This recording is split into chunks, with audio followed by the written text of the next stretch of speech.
This month on Mainsail, we're in Lisbon for the penultimate act of this year's Extreme Sailing Series. The Extremes were the first to introduce the concept of stadium sailing, bringing events into areas where the public couldn't fail to notice it, but where races had never been staged before. As a result, the Extremes needed to overcome a big problem. Bring the racetrack into the city, and life can get pretty hard for the sailors. The wind's massively affected by the buildings, the racetrack, well, the size of whatever you've got available. From experience, it can sometimes feel like a bit of a lottery. Which begs the question, can you really stage a sailing race anywhere? The Extremes tested that question to the limit when they came to Singapore. The location could not be more spectacular, nor could it be closer to thousands of commercial partners, all eager to embrace a world-class sailing series. But at times, the standards for competitive sailing were reaching the margins of viability. On most days, the lack of wind was the issue. On another, it was gusty and so erratic that sailors found it challenging to predict. There's a mast come down. Oh my goodness! Men are in the water. Two boats locked together. Aberdeen are on top of Groupama. I have never seen anything like this in my life. It's one thing to be able to watch sailing from your office window, but when those same buildings are impacting the racing, is it the best advertisement for the sport? There's clearly a science behind finding the right balance. And so I sat down with the guys who make those brave decisions when choosing the extreme venues. I mean, this series is renowned, isn't it, for taking sailing to places where sailing doesn't normally happen. There's no history of it. I mean, how do you make that work, and what are the factors you have to consider? The easy bit is finding somewhere to sail in a lot of the venues, but the difficult bit is finding the race course to provide the racing and achieve the proximity to actually get the engagement for the public, for the guests, for the media as well. So a lot of the beautiful sailing venues don't work very well commercially. The Caribbean's a great place to go sailing. You've got fantastic trade winds. My mum could run the racing, but it just doesn't work commercially. I mean, I remember some of the early events that I did and turning up and wondering how we were gonna move our boats, how we were gonna survive here. Well, the sailors are very skilled. I mean, you could not do this high-speed racing in confined spaces unless you've got highly skilled sailors. We definitely don't want to tune the boats down so they're not able to perform at the high speeds, but we still want to be able to keep the show going. Let's talk about a venue that's been particularly challenging to make work. Well, I think St. Petersburg would be a great example. It's a fantastic city. It ticks all our boxes. It's iconic, it's in the centre of the city, the backdrop's great, the sailing is good, but it's a very confined space. There's so much traffic there, we have to let the traffic run along the side of our course. There's tide running through or current running through the course the whole time, and sometimes there's light winds, so we have to ensure that boats don't drift out into the path of these high-speed hydrofoils and the rest of the traffic. For me, the other thing about St. Petersburg is it's a long, narrow track.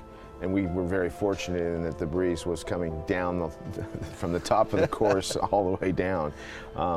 And to try and run a race in that venue with the breeze either coming from the north or the south, that would have been very interesting. The first meeting we have with the local authorities at new venues is always entertaining, because typically what they do is they go on the internet and they Google Extreme Sailing Series, and they've got a list of crash videos this long. So you go to see them and they're saying, you guys must be crazy if you think we're going to allow you to run this in our river. So clearly creating a totally new sailing event from a blank page is fraught with difficulties. And whilst it's hard to fault the ambition to bring sailing to new audiences and create a strong commercial interest in the sport, as the man that created the Extreme Series format freely admits, if you get those logistics wrong, there are plenty of critics ready to pounce. As you develop something which actually your primary focus to begin with is create a new commercial product, that was our focus. You challenge what people consider to be credible from a sporting perspective. The thing that saved the Extreme Sailing Series, and actually today I'm not sure everybody really has understood this still, is that all those events, they normally raced over between 25 to 35 races. And so statistically, it doesn't matter if you're sailing in amongst the high-rise buildings, every time the best team won. When the America's Cup World Series came to the iconic city of New York, it grabbed all the headlines for the sport. However, it also created a huge amount of debate about the trend of stadium sailing. With only 3 races scheduled per day, the need for steady and fair racing conditions was crucial, but those perfect conditions had to also occur within the limited live TV window. All of this, amidst one of the most built-up metropolitan areas on the planet, created some frustrating moments.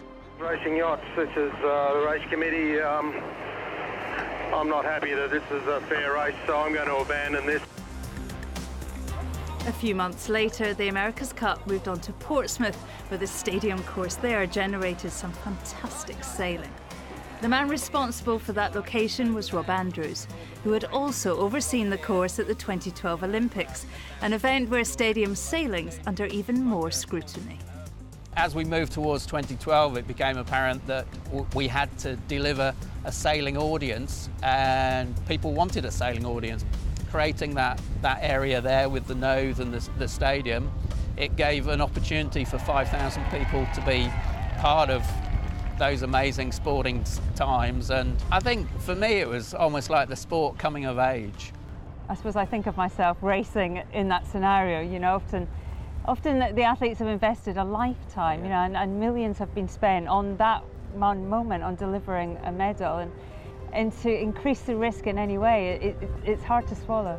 Perhaps that's just the nature of elite sport. You know, we're dealing with nature. You do have to have a little bit of luck in terms of the weather, but you know, if you look back historically from Weymouth and Rio, I think the right people won the medals. CEO of World Sailing, Andy Hunt, believes that stadium sailing is actually a necessary natural evolution for sailing to ensure its growth into a popular sport for the fans. You know, in the past, if you wanted to watch racing, whether that was the Olympics or the America's Cup, you went out in a boat and you were out there all day, and you stood there with the binoculars and tried to watch the action. I mean, the spectator experience is very different now. Well, I think you can still have a fantastic day out on the water as a spectator on a boat, but you can never get enough people out on the water. You never really have a complete view of what's going on to really understand what's happening. And actually the fan wants a completely different experience. They want an event. You know, they want somewhere where they can take their children, take their partners, have great food, great drink, be able to watch things on screen, but a dip out of watching things live. It's an entire event, and that's really where sport has gone. And sailing, of course, needs to keep up with that. So the format, it seems to work for the crowds, to work for television, and it engages sponsors.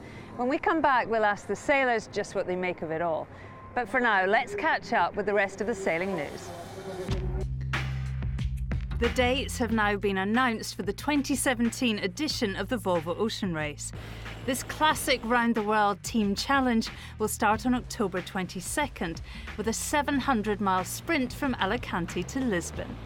Mainsail will keep you up to speed with next year's Volvo qualifying events, including the famous Rolex Fastnet race. Last month also brought sad news about a former Volvo Ocean Race sailor, Guo Xuan, who was reported lost at sea while attempting a record trans-Pacific solo crossing. Guo was China's most famous offshore sailor and no stranger to dangerous ocean journeys, having successfully set a record for crossing the Arctic Ocean last year.